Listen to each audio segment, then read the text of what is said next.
ပြောတတ်ပေမဲ့ပြောမထွက်ဘူးဆိုတာကဒါကြောင့်ပါ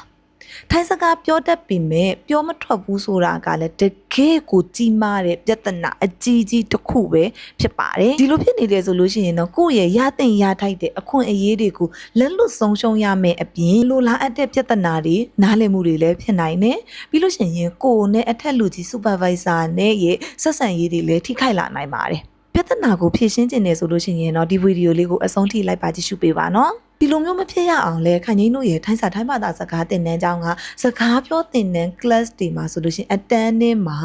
အများကြီးလေ့ကျင့်ပေးတယ်ပေါ့နော်ဒီလိုလေ့ကျင့်ပေးတဲ့အခါမှာလဲဆက်ဆဦးချင်းမှာဆိုလို့ရှိရင်တငယ်ချင်းတွေနဲ့အုပ်စုလိုက်ထိုင်းစကားပြောခိုင်းနေတဖြည်းဖြည်းနဲ့တယောက်ချင်းစီပြောခိုင်းနေပေါ့နော်ဒီလိုမျိုးလူတစုစာ10ယောက်15ယောက်ဒီလိုလူတစုစာရဲ့ရှေ့မှာစကားပြောတာအသားကျသွားတဲ့အခါမှာဒါလုံးဖို့ကင်ဘက်တီနဲ့ပဲဖြစ်ဖြစ်ထိုင်းစကားပြောရဲလာမှာပြောထွက်လာမှာပဲဖြစ်ပါတယ်ဒီလိုမျိုးဖြစ်အောင်ဘယ်လိုမျိုးလေ့ကျင့်ပေးလဲဆိုတာကိုအချက်3ချက်နဲ့ပြောပြပေးမယ်နော်နံပါတ်1အနေနဲ့ကတော့ခိုင်ကြီးတို့သင်တန်းကျောင်းမှာသင်ခန်းစာအုပ်ထဲမှာပါတဲ့စာတွေကိုဆရာမကရှင်းပြပေးတယ်ပြီးလို့ရှိရင်ဒီစာတွေအတိုင်းပဲကျောင်းသားတွေကိုလိုက်ပြီးရောပြောခိုင်းနေရွတ်ခိုင်းနေပေါ့နော်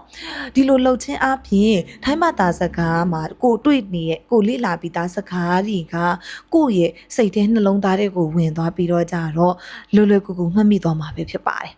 နံပါတ်1အနေနဲ့ကိုတိပိသားစကားလုံးအနေနဲ့ကိုတိပိသားစကားခွန်းတွေကိုအခြေခံပြီးတော့ကြတော့ကိုလိုချင်တဲ့စကားကိုပြောထွက်အောင်လေ့ကျင့်ပေးတယ်ဥပမာအနေနဲ့ပြောရမယ်ဆိုလို့ရှိရင်တော့ဒီနေ့အလုပ်သွားတယ်ဆိုလို့ရှိရင်ဝန်နီးပိုင်ทำงานလို့ထိုင်းလို့ပြောတယ်ပေါ့နော်ဒါဆိုလို့ရှိရင်သင်တန်းသူသင်တန်းသားတွေကိုလည်းဒီနေ့အလုပ်သွားတယ်ဝန်နီးပိုင်ทำงานဆိုတာကိုအရင်ဆုံးလေ့ကျင့်ပေးတယ်ဒီကနေတဆင့်ဒီနေ့အဖေအလုပ်သွားတယ်ဆိုတာကိုထိုင်းလို့ဘယ်လိုသုံးမလဲဒါဆိုကျောင်းသားတွေကကိုယ့်ဘာသာကိုစကားလုံးတွေကိုပြန်စီရပြီဝန်နီးဖော့ပိုင်ทำงานဒါဆိုရင်ဒီနေ့အဖေအလုပ်မသွားဘူးလားလို့မေးချင်တယ်ဆိုရင်ထိုင်းလို့ဘယ်လိုမေးမလဲวันนี้พ่อไม่ไปทำงานหรือဒီနေ့အမေအလုပ်မသွားဘူးဆိုရင်ရောထိုင်းလို့ဘယ်လိုပြောမလဲวันนี้แม่ไม่ไป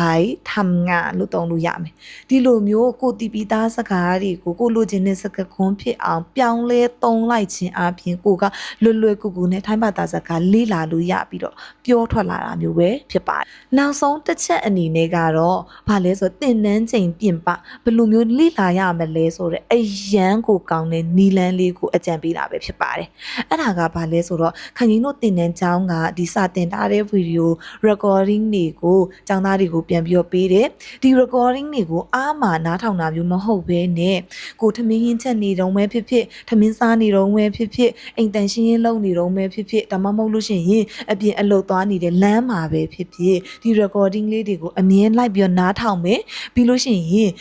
ကိုကြားလိုက်တဲ့ထိုင်းစကားလုံးကိုနောက်ကနေတပြိုင်နက်တည်းလိုက်ပြီးတော့ရွတ်ကြည့်မယ်ပေါ့နော်ဒါဆိုလို့ရှိရင်ထိုင်းဘာသာစကားကလွယ်ကူကူနဲ့တက်သွားမှာပဲဖြစ်ပါတယ်ပြီးလို့ရှိရင်လည်းမပြောရဲဘူးကြောက်တယ်ဆိုတဲ့စိတ်တွေကိုလည်းတခါတည်းဖြတ်ထုတ်နိုင်မှာပဲဖြစ်ပါတယ်တကယ်လို့ဒီလိုမျိုးအချိန်တူအတွင်းမှာအလွယ်ကူဆုံးအယိုးရှင်းဆုံးနည်းနဲ့လေ့ကျင့်ခန်းတွေပါဝင်ပြီးတော့တကယ်တက်မြောက်ချင်တယ်ဆိုလို့ရှိရင်တော့